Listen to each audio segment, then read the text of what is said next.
अब सबसे पहले एक खबर जो आपको नीचे दिख रही होगी उस खबर के बारे में बता देते हैं कि सुप्रीम कोर्ट ने टेलीकॉम कंपनियों की याचिका एजीआर की दोबारा गणना करने की जो उनकी याचिका थी, एजीआर यानी एडजस्टेड ग्रॉस रेवेन्यू को वापस से कैलकुलेट करने की याचिका थी टेलीकॉम कंपनियों की, उसे खारिज कर दी है।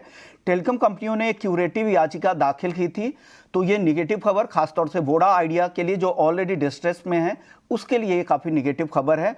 अब आपको बता दें कि एडजस्टेड ग्रॉस रेवेन्यू होता क्या है। ये टेलीकॉम इंडस्ट्री के लिए रेवेन्यू शेयरिंग का एक कॉन्सेप्ट है जो सरकार और टेलीकॉम कंपनियों के बीच में शेयर किया जाता है और उसी के बेसिस पे लाइसेंसिंग और स्पेक्ट्रम यूजेस फीस जो टेलीकॉम ऑपरेटर्स को डिपार्टमेंट ऑफ टेलीकम्युनिकेशन को देना पड़ता है, यही एजीआर है। और एजीआर का बोझ बहुत ज़्यादा है खास करके वोडा आइडिया पे। तो एक अहम खबर है जिसके एजीआर की दोबारा गणना की याचिका को सुप्रीम कोर्ट की तरफ से खारिज कर दिया गया है। ने एजीआर की दोबारा गणना की याचिका खारिज कर दी है। इस खबर की और डिटेल समझने के लिए चलते हैं अपने सहयोगी अभिषेक सत्यव्रतम के पास। अभिषेक, बताइए क्या ये डिटेल्स है और किन कंपनियों पर इसका निगेटिव असर ज्यादा होगा?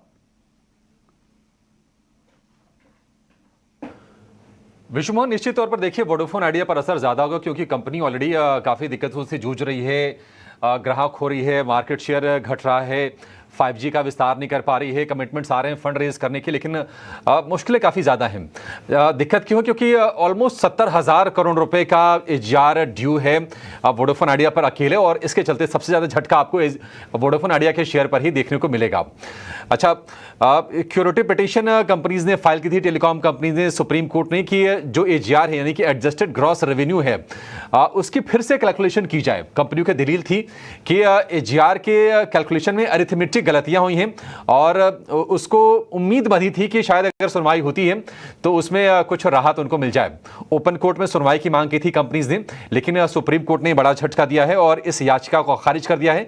हम देख रहे हैं कि वोडाफोन आइडिया अब ये 11.5 रुपए के आसपास जाके कारोबार कर रहा है 10% की गिरावट के साथ। हमने 18 रुपए तक शेयर के भाव को बढ़ते हुए देखा था और वहां से फिर से लगातार प्रेशर बन रहा है। फिर से सवाल उठेंगे कि क्या वोडाफोन आइडिया फिर से एक बेयर टेरिटरी में जाएगा। 10 रुपए के नीचे के शेयर को हम पेनी स्टॉक कहते हैं, वहां से थोड़ा रिकवरी दिखाया था वोडाफोन आइडिया ने, लेकिन फिर से मुश्किलें आज बढ़ती हुई दिख रही हैं क्योंकि क्यूरेटिव पिटीशन सुप्रीम कोर्ट ने खारिज कर दी है टेलीकॉम कंपनीज की, और चूंकि 70,000 करोड़ रुपए वोडाफोन आइडिया पर अकेले बकाया है, इसलिए सबसे ज्यादा हम ये कहेंगे कि जो नेगेटिव है वो है वोडाफोन आइडिया के लिए। विश्वमोहन, नेगेटिव खबर वोडा आइडिया, और देख भी सकते हैं शेयर के भाव 10% से ज़्यादा की गिरावट यहाँ पर दिख रही है।